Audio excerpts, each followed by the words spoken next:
Hello friends, welcome back to my channel. আজ অনেক দিন পর আমি লং ভিডিও নিয়ে চলে এসেছি।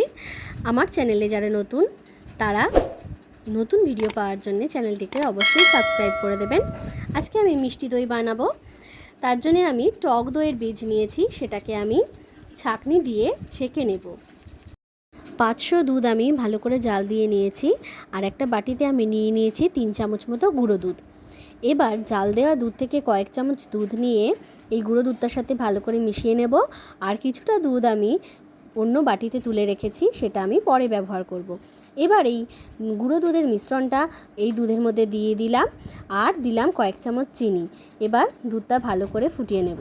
এবার একটা কড়াইয়ের মধ্যে কিছুটা চিনি দিয়ে ভালো করে নেড়ে নেড়ে ক্যারামেল তৈরি করে নেব। দেখুন কি সুন্দর কালারটা হয়েছে বন্ধুরা। এবার ওই যে বাটিতে আমি খানিকটা দুধ তুলে রেখেছিলাম, সেই দুধটা এর সাথে দিয়ে দিয়ে ভালো করে মিশিয়ে নেব, যাতে ক্যারামেলটা যেটুকুনি দলা পাকিয়ে যাচ্ছে যে ভালো করে যাতে মিশে যায়, সেই জন্য একটু ভালো করে নেড়ে নেড়ে এটা মিশিয়ে নিতে হবে। এবার বাকি দুধটা আমি যেটা জাল দিয়ে রেখেছি ঘন করে, সেটা আমি এর ভেতর দিয়ে দেব, দিয়ে ভালো করে মিশিয়ে নেব। কিছুটা নাড়ার পরে যখন ক্যারামেল আর দুধটা ভালোভাবে মিশে যাবে, তারপর গ্যাস বন্ধ করে এটা নামিয়ে নেব। দুধের সাথে ক্যারামেল মিশিয়ে কি সুন্দর কালার হয়েছে দেখুন। এবার কাচের বাটিতে টক দইয়ের বীজের খানিকটা মাখিয়ে নেব। আঙুল ডুবে থাকবে, এরকম হালকা গরম হতে হবে দুধটা। আমি দেখে নিলাম এটা আঙুল ডুবিয়ে। এবার আমি টক দইয়ের বীজের বাকি অংশটা এর সাথে মিশিয়ে নিয়ে কাচের বাটিটাতে ঢেলে দিলাম।